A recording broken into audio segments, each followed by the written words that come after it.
Hello viewers जी, तो आप लोगों ने एप्पल आईफोन 15 सीरीज़ का लाइव इवेंट देखा होगा या कहीं से सोशल मीडिया पे देखा होगा। काफ़ी ट्रेंडिंग हो रही थी। अभी तो मार्केट में भी आया होगा, किसी का हाथ लगा होगा और किसी को जो है लेने का भी प्लान बना होगा अभी तक। तो आज की इस वीडियो में मैं इसकी कैमरा के हवाले से एक कंप्लीट वीडियो लाया हूँ। तो जो फोटोग्राफी लवर है, जो कैमरा को जो है ज़्यादा उनके लिए मैटर करता है, तो और इस फ़ोन को भी लेना चाहते हैं, तो उसके लिए ज़रूरी है कि इस फ़ोन को लेने से पहले इस ये वीडियो ज़रूर देखें कि वो जो है इस फ़ोन में क्या कैमरा के हवाले से क्या इम्प्रूवमेंट पाएंगे और क्या खोएंगे और क्या उनको लेना चाहिए कि नहीं। और फिर उसके साथ साथ जो मार्केट में दूसरे कंपटीटर्स हैं जिस तरह सैमसंग और हुआवे हैं, उनकी क्या स्ट्रेटजी होती है और वो फिर कामयाब क्यों होती है या नहीं होती वो कामयाब, तो उस पर भी बात करेंगे। तो स्टार्ट करते हैं आईफोन 15 सीरीज़ से। तो अगर आप देखें तो आईफोन 15 सीरीज़ में हमें तकरीबन 5 साल हो गए कि वो सेम दो मॉड्यूल मिलते हैं, एक अल्ट्रा वाइड का और एक जो है 1x का मेन कैमरा का। तो आईफोन 11 से लेकर 12, 13, 14, 15 ये पांचवा फ़ोन है कि हमें यही सेटअप मिलता है नॉन प्रो मोबाइल में, नॉन प्रो वेरिएंट में। अब ये जो है थोड़ा सा जो है रिडंडेंट हो गया है मेरे ख्याल से। थोड़ा सा जो है अब इनको लोग जो है फेडअप हो गए हैं इस चीज़ से कि वो जो है यही दो लेंस के साथ जाते हैं।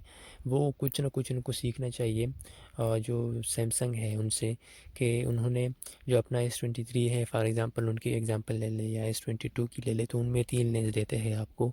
और जो अल्ट्रा वेरिएंट है उसको सिर्फ एक ही चीज़ से उन्होंने डिफ्रेंशिएट किया होता है, और वो क्या चीज़ होता है, वो 10x जूम लेंस होता है।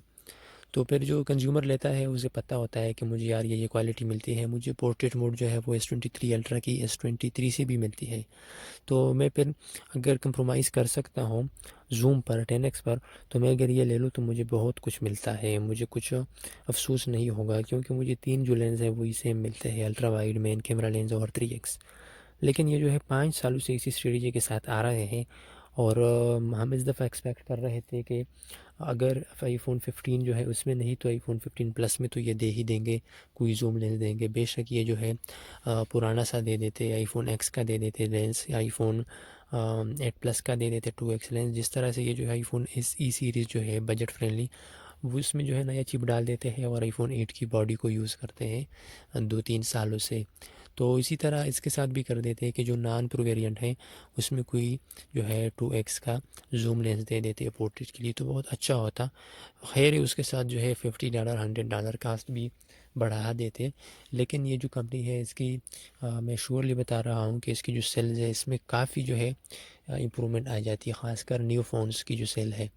लेकिन अब जो है मुझे नहीं लगता, क्योंकि 5 सालों से जो नॉन प्रो वेरिएंट है उसी के साथ उसमें जो है दो जो है कैमरा लेंस दे देते हैं, एक 1x और एक अल्ट्रा वाइड। तो ये जो है थोड़ा सा नामुनासिब है। अब जो है इनको कुछ सीखना चाहिए सैमसंग से भी। अब जो है थोड़ा सा बात करते हैं जो प्रो वेरिएंट है इनके। तो पहले हम बात करते हैं 15 प्रो पर। तो 15 प्रो जो है उसमें 14 प्रो वाला जो लेंस था 3x का वही दिया है, और उसके साथ साथ दो जो है दूसरे लेंस दिया है, एक अल्ट्रा वाइड और एक मेन लेंस, जो कि आपको आईफोन नॉर्मल 15 में भी मिलता है या 15 प्लस में। तो अगर कोई जो है ये चाहता हो कि यार फॉर एग्ज़ाम्पल मुझे पोर्ट्रेट तो इससे अच्छे मिल रहे हैं, आइडियल जो फोटोग्राफी की लेंस है पोर्ट्रेट की वो 3x से 70 mm तक और 80 mm तक, 60 mm ये जो फोकल लेंथ है ये अच्छा होता है, मतलब बहुत आइडियल होता है। तो अगर कोई चाहे कि यार मुझे पोर्ट्रेट के साथ साथ जूम भी अच्छा मिले, तो वो उसको नहीं मिलेगा अनफॉर्चुनेटली, उसको सिर्फ 3x ही मिलता है। तो फिर जो है बंदा सोचता है कि यार अगर मैं जो पैसे बचा सकता हूँ वो 14 प्रो ले लो तो मुझे फ़ायदा ही होगा, मैं काफ़ी सारे पैसे बचा सकता हूँ, 30% 40% बचा सकता हूँ, और मेरा 14 प्रो आ जाएगा और मुझे वही पोर्ट्रेट मोड मिलेगा। तो मुझे जो है इतनी फिर ज़रूरत नहीं है अपग्रेड करने के लिए। तो फिर क्यों ना बंदा जो है 14 प्रो ले ले, क्योंकि वही सेम डिज़ाइन है, सेम चीज़ें हैं, कुछ प्रोसेसर का फ़र्क है और कैमरे के हवाले से कुछ ख़ास मेजर चेंजेस जो है जो कि आपकी फ़ोटोग्राफी को बड़े हद तक इम्प्रेस कर सके वो नहीं है। तो ये जो है फिर डिसीजन करना मुश्किल हो जाता है। सेम जो है नॉन प्रो जो वेरिएंट्स है उसके साथ भी यही इशू है कि आपको कुछ ख़ास तो मिल नहीं रहा, आपको जो है सिर्फ दो लेंस मिल रहे हैं। तो फिर बंदा सोचे कि यार मैं ये क्यों ले लूँ, मुझे सिर्फ डायनेमिक आइलैंड मिल रहा है और मुझे लास्ट ईयर का प्रोसेसर मिल रहा है, तो मैं फिर आईफोन 14 ले लो या 14 प्लस ले लो। तो काफ़ी मुश्किल हो गया है किसी भी कंज्यूमर के लिए ये फ़ोन लेना। अब जो हम बात करते हैं 15 प्रो मैक्स पर। तो 15 प्रो मैक्स जो है इसमें आप देखें तो एक है आपको 1x मिलता है, एक 5x मिलता है, एक अल्ट्रा वाइड मिलता है। जो बीच की जो आइडियल जो रेंज होती है फ़ोटोग्राफ़ी के लिए, पोर्ट्रेट के लिए, वो मिसिंग है।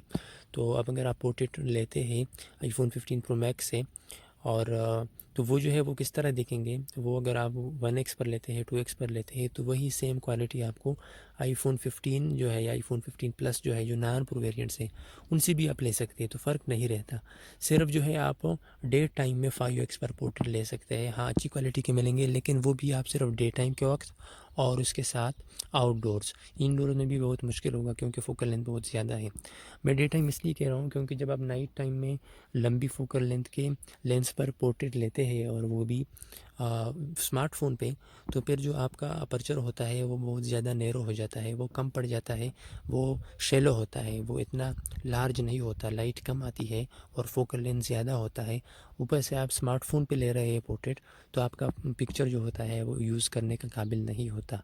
हाँ, आप जो है नॉर्मल पिक्चर के लिए नाइट टाइम के वक्त आप इससे अच्छी पिक्चर ले सकते हैं ज़ूम के, लेकिन पोर्ट्रेट जो है वो सिर्फ जो है आप डे टाइम के वक्त अच्छी पिक्चर इससे ले सकते हैं। नाइट टाइम के वक्त मैं बिल्कुल रिकमेंड नहीं करूँगा। तो ये जो डिसीजन है एप्पल का, ये मुझे बिल्कुल पसंद नहीं आया कि आप जो है 5x टेलीफोटो तो दे दें लेकिन 3x टेलीफोटो ले लें। तो ये कौन सी बात हो गई भाई। लोग जो है बाकी कंपनीज जो है वो दिन ब दिन अपग्रेड करते हैं, टेक्नोलॉजी देते हैं, आपको लोग जो है $1200 पे कर रहे हैं। आपने जो है सिर्फ एक ही टेलीफोटो लेंस दे दिया और जो पोर्ट्रेट मोड की जो आइडियल रेंज है 3x पर, उसको आपने ख़त्म कर दिया। तो 15 प्रो मैक्स की जो यूटिलिटी थी वो तो आपने ख़त्म कर दी। अब बंदा क्यों ले 15 प्रो मैक्स। हाँ, लेंगे लोग और लेने भी चाहिए आपको। बाकी जो है बहुत सारे का मतलब इफ़ेक्टिव चीज़ें मिलती है आपको, काफ़ी सारे स्पेक्स मिलते हैं। मुझे उनसे कोई वो नहीं है, कोई मेरी बाइसनेस नहीं है, लेकिन थोड़ा सा एप्पल जो है कंजर्वेटिव है इस मामले में कि ये आपको उस तरह से जो है जनरासिटी के साथ आपको टेक्नोलॉजी नहीं देते हैं जिस तरह से बाकी कंपनीज देते हैं। अब भाई बेशक आप पैसे भी, अब अगर कोई जो है $1200 अफोर्ड कर सकता है तो वो $100 और भी अफोर्ड कर लेगा। आप $1300 कर ले, लेकिन आप जो है एक 3x टेलीफोटो को ना हटाएं, आप उसको भी रखें, आप इसको भी रखें, तब जो है आप जाकर compete कर सकेंगे जो बाकी फ़ोन हैं। तो मैं बात कर रहा था जिस तरह सैमसंग का, तो सैमसंग ने भी एक्सपीरियंस किया था कि एक 4x दिया था, एक 1x और एक अल्ट्रा वाइड S20 अल्ट्रा में, तो लेकिन वो जो है नाकाम रहा क्योंकि पोर्ट्रेट मोड उस पर एक्टिवेट था नहीं 4x मोड पर। और जो जूम लेंस थी, हालांकि वो 100x तक डिजिटल कर देता था, लेकिन जो जूम क्वालिटी थी उसकी वो इतनी अच्छी नहीं थी। तो फिर उन्होंने क्या कर दिया, हुआवी P40 प्रो प्लस से उन्होंने सबक सीख लिया कि जिस तरह से उन्होंने 2 जूम लेंस दिए for the first time smartphone photography में, एक 10x पर और एक 3x पर। तो S21 अल्ट्रा जब उन्होंने लॉन्च किया तो वही चीज़ का भी किया, 2 जूम लेंस दे दिए, एक 10x पर और एक 3x पर, और आज तक S23 अल्ट्रा तक वही चीज़ हम देख रहे हैं। तो यही चीज़ें होती है कि जो फिर किसी ब्रांड की डेस्टिनी को जो है चेंज कर देती है, उसको एक नए मोड पे ले आती है। तो फिर हुआवे पे जब बैन लग गए और वो ये नहीं कर सकते थे कि आपको 2 टेलीफोटो जूम लेंस भी दे दे, उसके सेल भी ड्रॉप हो, उस पर बैन भी लगे हो, गूगल सर्विसेज भी ना हो, और वो जो है अपनी हार्डवेयर पे भी इतनी इन्वेस्टमेंट करे, तो फिर जो उनको उल्टा नुकसान हो रहा था। तो उन्होंने क्या कर दिया कि हुआवे P50 प्रो में और P60 प्रो में जो रिसेंटली लॉन्च हुआ है उसमें एक ही जूम लेंस दे दिया, और ऐसा जूम लेंस कि उससे आप दोनों काम कर सके, आप पोर्ट्रेट मोड भी ले सके उससे अच्छे बेहतरीन, और आप जो है जूम भी कर सके जो कि S23 अल्ट्रा से कम्पीट कर रहा हो। तो इस तरह की स्ट्रेटेजी आपको अपनानी पड़ती है कि फिर जो है आप अपनी कास्ट को जो है उसको भी मद्देनज़र रखें, और आप जो है कंज्यूमर सेटिस्फेक्शन को भी मद्देनज़र रखें, और वो जो आप जो है परफॉर्म भी करें क्योंकि आपके पास फिर टेक्नोलॉजी हो। तो ये एक ये भी रास्ता हो सकता था कि इस तरह का जूम लेंस दे देते कि जो जिससे दोनों काम हो सके, जिससे पोर्ट्रेट भी अच्छे मिलते हैं हमें और जिससे हमें जूम भी अच्छी मिलती है, जिस तरह हुआवे P60 प्रो से हमें मिलते हैं। या फिर जो उनके साथ दूसरा रास्ता होता था वो फिर सैमसंग वाला था। सैमसंग में इतनी वो नहीं थी कि इस तरह से कोई एक ही जूम लेंस दे देता। उन्होंने ये S20 अल्ट्रा में ये एक्सपीरियंस किया था, नाकाम हुआ था, तो उन्होंने तब जाकर 2 लेंस जो है 2 जूम लेंस उनके साथ जा रहे हैं और अभी तक जा रहे हैं, और हम जो है एक्सपेक्ट कर रहे हैं कि S24 अल्ट्रा में भी यही होगा।